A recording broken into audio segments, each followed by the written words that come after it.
everybody, and welcome to the show. The next There's a Will. I'm Will. This is my show. And today, we have a great guest. His name is Grant Blaisdell.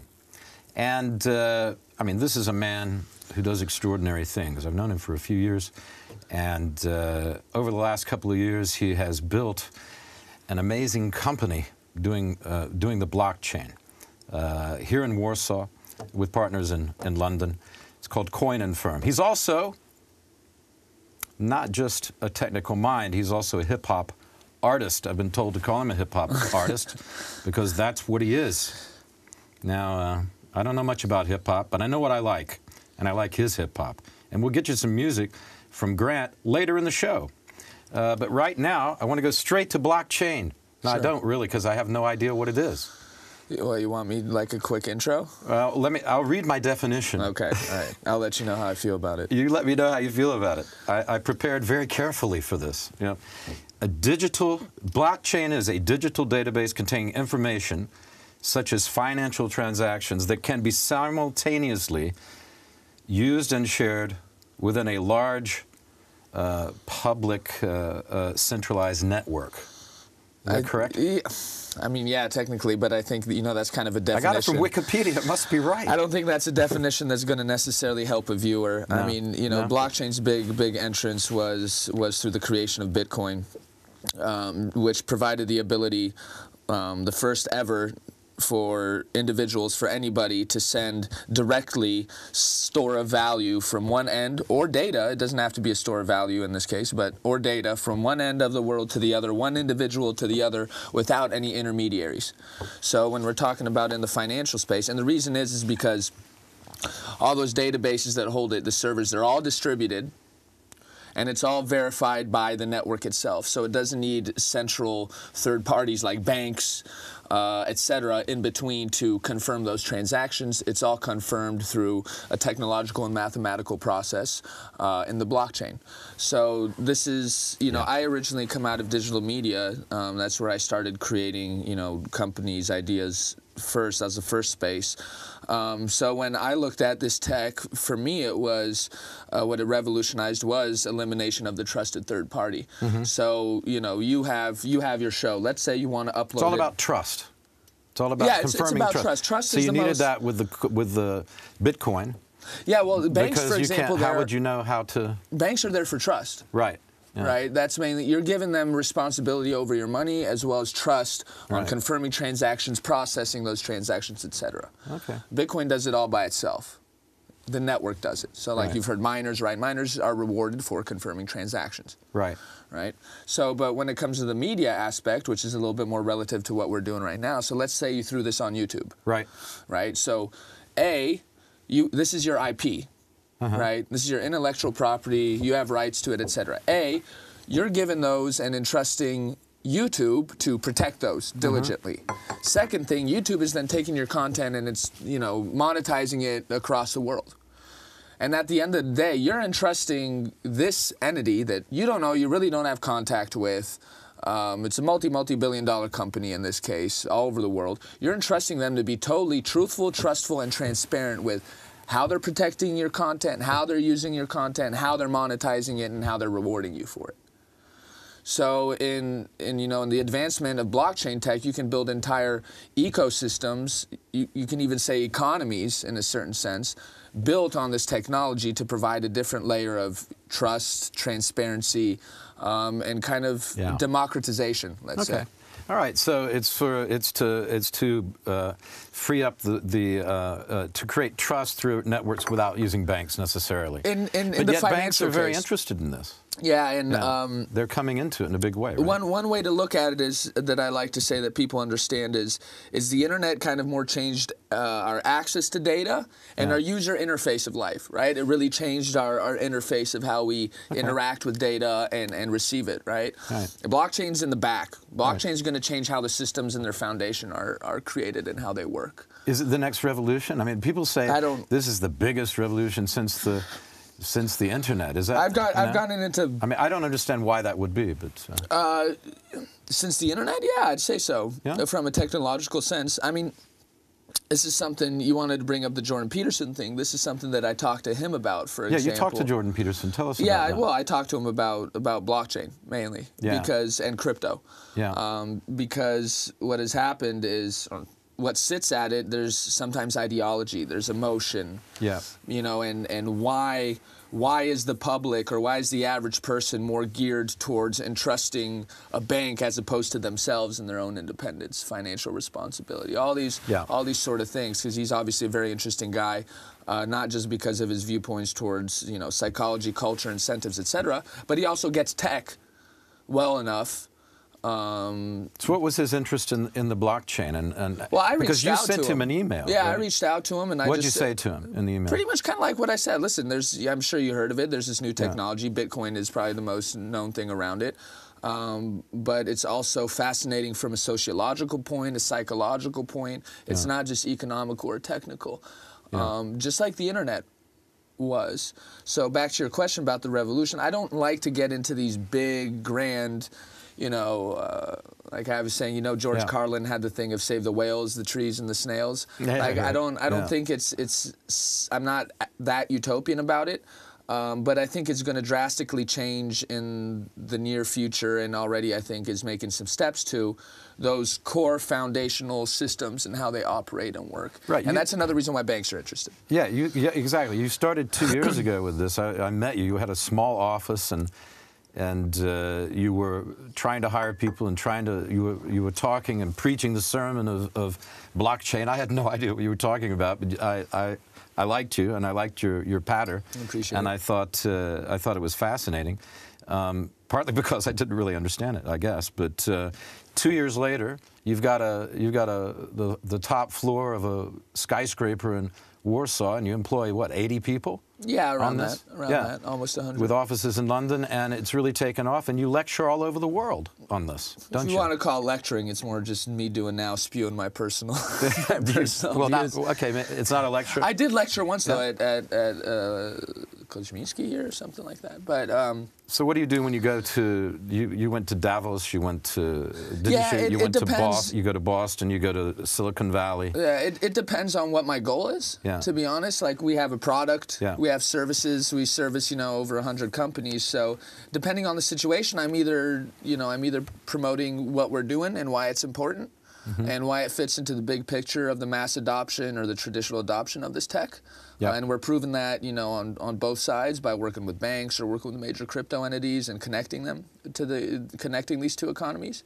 Or I just kind of go on like kind of what I did at Business Insider here in Warsaw last month or month and a half ago, where it's kind of like, this is what's happening. You don't know it, but this is what's happening, and this is what needs to happen, right, for this to happen. Which there's, you know, I'm also Chief Marketing Officer. There's loads of stuff that's happening in this space. How do you market this stuff? What, my product? Yeah. Who are you marketing it to? We're B2B. We're B2B, which... Business to business, which right? which is good, to be honest. The B2C, which is business to consumer or to the mass public, is very hard. It's very expensive. It's extremely competitive. It's extremely user experience focused. Well, people in business have to understand this first before the larger public, I suppose. Yeah, but the larger public's not. It's just like I said with the internet and blockchain comparison. Like, in X amount of years, you're going to have hundreds and hundreds of millions of people using crypto, actually. You know, blockchain tech. Cryptocurrencies, you mean? Cryptocurrencies without even knowing it. So the fall in Bitcoin recently, this collapse, so-called collapse, I mean, actual collapse. To be honest, my least favorite part of this whole industry, ecosystem, whatever, is the speculative part. I think it does a lot of damage. Of course, it drives general public interest. Yeah. But then you see what's happening recently, where there's this big dip, and, you know, people who just came into the space last year when it was riding high, they're like, oh, this is, right? They don't, it's the same thing sometimes with regulators. Like, regulators aren't there to understand tech. And when you take it back to the basics of this tech, its viability is long-term. And if you understand what's happening in the industry, you know, who we work with, who's doing what, where, on what scale, it's gone too far to revert. It's truth, it's here to stay. Cryptos are here to stay, just in what form, what kind. Yeah, I mean, this is a dip, but it'll come. It's going to be there. So yeah, it'll just work its way in. But what you're going to see is you're going to see loads of these coins and these tokens disappearing. They're going to disappear. Oh yeah, you're seeing these companies, et cetera. Their websites are shutting down. Everything. Huh. Very interesting. So people have made a comparison. A few VCs even made this comparison about what we do at Coin Firm, and they compare it to the gold rush. So we're not the mining companies. We're not that. We're the guys who are selling you the pickaxes and the Levi's. So no matter what's going on, we have infrastructure. Well, we're providing a service that is needed no matter what's happening. But it's not just a service. The point is, it's not just a service for coins. It's a service that banks eventually are going to use and other businesses. Yeah, we have two products. Sorry, what were you going to say? Well, no, I was just going to say, if you, the point being that it is to confirm trust. So how do you sell it to companies who already have trust within the company or with a partner? What's the necessity there? Well, I mean, you can take a look at what we did. Well, we're most known in Poland, which is our secondary product and solution called True Datum. It's data provenance, so verification of data, files, documents, etc. So what's probably the largest, and Poland should be proud of this. I don't, it should be a little bit louder about this, to be honest. Well, let's be loud about it. Go ahead. Well, Poland. That's why we're here. PKOBP, Poland. The Polish largest bank in Poland has done probably what is the largest legitimate blockchain implementation in banking, and they did that along with us and our True Datum solution. So you've got a major bank in Poland, major bank in Europe, which is involved heavily in this. Yeah. So this is for our secondary solution, True Datum, which is the data provenance one. And, PKOBP is releasing to around 5 million Polish citizens documents, digital documents that are registered in blockchain through our solution, which helps improve trust and those sort of aspects, and also helps fulfill some kind of regulatory aspect. So, it's a lot further than people understand. On the flip side, because what we really are most known for is big data analytics of transactions for anti-money laundering. So anybody who's in the financial space, not even, if you run any company of any sort of transactional size, these are certain things that you have to address according to regulations.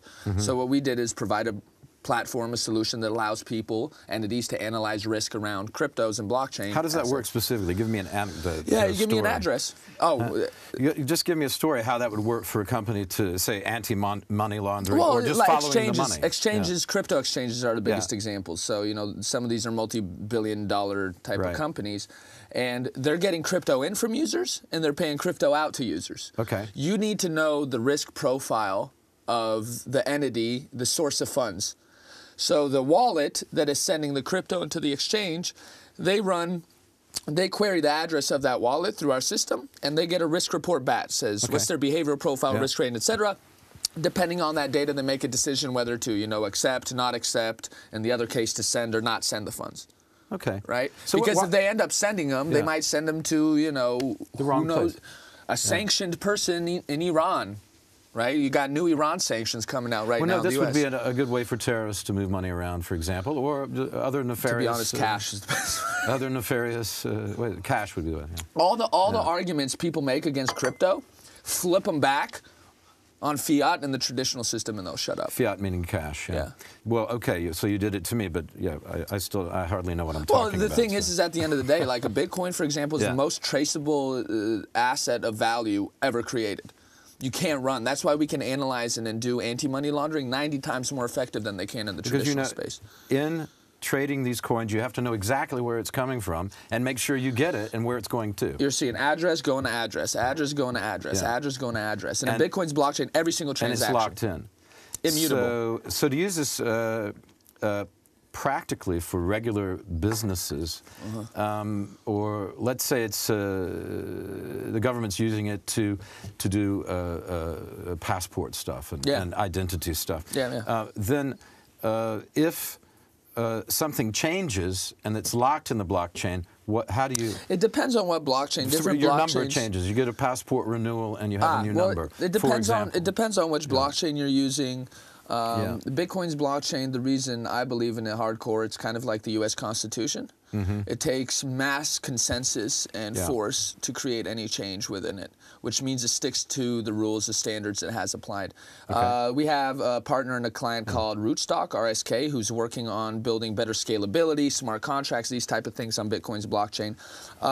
But there's also these there's different blockchains, right? So for example, what we did with the largest bank in Japan, it's built on Hyperledger, which is kind of this private hybrid mixture where you can customize it according to what you need. So there is a solution to that question. Oh yeah. And listen, I've already talked to members of the Department of Defense in the United States. Right, you have. They've been testing blockchain around. What did you talk to them about? Space industry. So, for example, the government, NASA, for example, NASA has all this amazing projects in IP, and they don't know what the hell to do with it, for the most part. Right. Right. Because they're developing things constantly that are just way out there. I also think they just, NASA suffered a bit recently through, what's been happening, and the private industry's growing. So, either way, they have issues. Elon Musk and other people. Yeah, they have issues when it comes to transferring and monetizing IP, for example. Okay. So blockchain can help do that. And also, although the ICO, you remember we talked about initial coin offerings once, right? Right. Although the ICO model... But they haven't heard us talk about it, so you might want to talk a little bit about so it. ICOs We know are... Think IPO, so initial public offering, where a company is putting out something for money, pretty much. Yeah. Not a product or a service, but a token in this case that represents something. Either utility within their product or as a security. So actual shares of the company. You can distribute it across the world. People from the world can pay in. It's pretty much like globally crowdfunding in a certain sense, but all transparently and using tokens and stuff. So even that has provided, for example, you know what NASA did in the 60s and stuff? Well, they went to the moon. Well, but they would go around. I heard about that. They would go around and they would go to house, and they would canvass. Right, okay. Or they would send mail, say, hey, send us money, and American citizens would take $5, put in the envelope, lick it, write a personal note, say, do your stuff, NASA, and give it out. That's right. Yeah. Right? So NASA, obviously, NASA has a bunch of really cool projects that need like $1 billion in funding, $2 billion in funding, right? Chicken feed. Yeah. On those types of numbers and scales in the U.S., So if NASA built some sort of platform for it to globally or nationally go, hey, this is what we got, people pay in, it's all, it's all visible, it's all transparent, it provides a new way of funding. So when it comes to this tech, I don't, I like to get into specifics and the use cases, things like that, because it's like if I asked you in '94, like, so what's the internet going to do? Who knew? Well, it's so broad, so many industries, so many verticals. Yeah, when the internet started, people were writing. One of the first people to write, actually, a blog was for Salon. It was one of the first internet magazines. I hate Salon, but it was one of the first. And Camilla Paglia, who I was talking to you before we came in and sat down, she was one of the first, if not the first, blogger. She created very personal material about her life and what she was doing on Salon. She's one of the first bloggers. Well. But nobody knew. I mean, the point being that nobody knew where that was going to lead. People still thought, oh, newspapers, that's where you go. Go read what people used to write about email. Smart geniuses, what they used to write about email when the internet was coming out. This will never, our stuff works. Well, I remember because I was in print media at the time. I lived in London and I was writing for the papers there. And, you never thought that papers were going to go away. Oh, they would, well, remember, the internet was not serious. I entered this tech out of digital media, right? And traditional media is even, more, and I watched how these industries kind of, initially it was arrogance, right? In the media industry, it was like... There's a lot of arrogance, yeah, that's true. Well, Napster... But also there's a lot of, it's nice to hold a paper, and you have... I totally believe that, and I don't think that will disappear totally, because I think people like physical reality. I hope not, because physical reality, but also just the discipline. Because on the internet, you can write an article as long as you want, and people do, and often it's boring.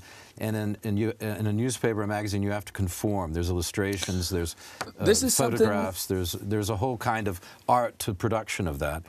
And it limits what the writer can do, so it makes them be much more concise. This kind of leads into, some stuff I talked to Peterson about. Yeah, let's talk more which about was how the internet actually kind of disrupted our trust of data and communication. So, you know, Trump did very well on the fake news kind of tangent. Well, it disrupts it because you don't know necessarily who the person is writing, and also anybody can post up on a website anything they like. That's the thing is, and how do you know if it's real or not? The whole editorial process and training people as journalists and then you get into, okay, how do you build reputation systems? That creates a reputation because people know you, you've been printed in the public forum. But it creates a reputation, but now who has the lowest reputation in media?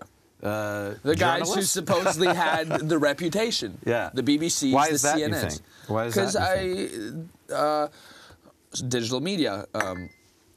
Why would I write a really, really great article that's going to get less clicks and less views than if I put a clickbait title and just yell about, you know, not random, but kind of very broad emotional topics. Right. And then you mix in, you know, the politics. Kim Kardashian. Whatever. Her latest, you know. Well, you just got to look at how titles are run. I mean, that's a cliche by now, but anything like that. You just got, these companies spend loads amount of time researching what works and doesn't work. What titles work even. You know? Yeah, well, and you see these titles, and then the title leads you to believe it's going to be about something, and you go. And then the article is like whatever. The article has nothing to do with the title. That happens a lot on the internet. That's one aspect. The other one is the major media entities are so entrenched into whatever the pockets are. You know, they're in these bubbles. Yeah. And that they've totally lost the connection between themselves and what the average person thinks. And then you get beautiful things on the. On the YouTube, for example, I call it the YouTube because it is. You get great things on there. Do the email. Do you get some people who do things in their garage, which is beautiful and is really compelling? You know, Joe Rogan podcast and other things. Yeah, like but then that. you see, for example, but there's no editorial. But then you see how not necessarily, but then you see how YouTube is taking certain people down, or they demonetize certain content. They're building algorithms. Can you totally exclude an individual's ideological preset notions when coding? Right? These are all these things that are, you know, big questions that we're going to have. I have an idea. We've got to wrap up here because we've got limited time today. Come back. Let's see if we can get Jordan Peterson on Skype, and we'll sit here and talk to him about these issues and many more, for as long as he will do it. I'll come back anyways. Will you? Yeah. Okay. And also, we didn't get to talk about your music very much, but perhaps you would give us some music and we'll play it out. You know, sure, I'll play try to something find on you the something. song. Yeah. Will you do that? Yeah. Yeah. Because you're a pretty good poet. I see your stuff on Facebook. I mean, pretty good. That's damning you with small praise. You're great. I love your stuff. Communication's You're two-liners, but they're nice, but they're cryptic. But that makes sense because you're in the crypto world. Oh God, you're just tying too much together. Wait a second. Right we have to blockchain your lyrics. I think that's actually when I release a project, probably beginning of next year. What I'm going to try to do is digital only. Each digital download, you also get within the folder, you get a little download link to a wallet, and on that wallet, you'll have preloaded a little bit of crypto. Okay. Just some kind of cool things to get it out there and do something different. Well, that's it, folks. He's Grant. I'm Will. Grant's coming back. We're going to try to get Jordan Peterson. I can't promise you he's a busy man, but we'll try. And I hope that was as interesting for you as it was for me, because I think Grant is one of the most interesting people working in this field right now, and that's not just my opinion. Got a business here in Poland. Poland's on the edge of a lot of new technology. And as a half Pole, next time we can get into Poland a bit more. Yeah, and talk about your background, because you're half Polish. Yeah. Yep. And which half would be the question? My mother. Yeah. No, I mean, I know. The better or the worse half? You know, which way are you divided? Okay. Thank you very much for watching. Please tune in. Send us your comments. We'd love to hear from you. And see you next time. Thanks a lot. Thank you. Thanks, Grant. Appreciate it. Thanks. See, I live my life like the devils, hitting ramps on motorbikes, flipping any second, turn up, switch directions. I live the night, raising levels, bringing metal to the corner fight. This takes my what you got.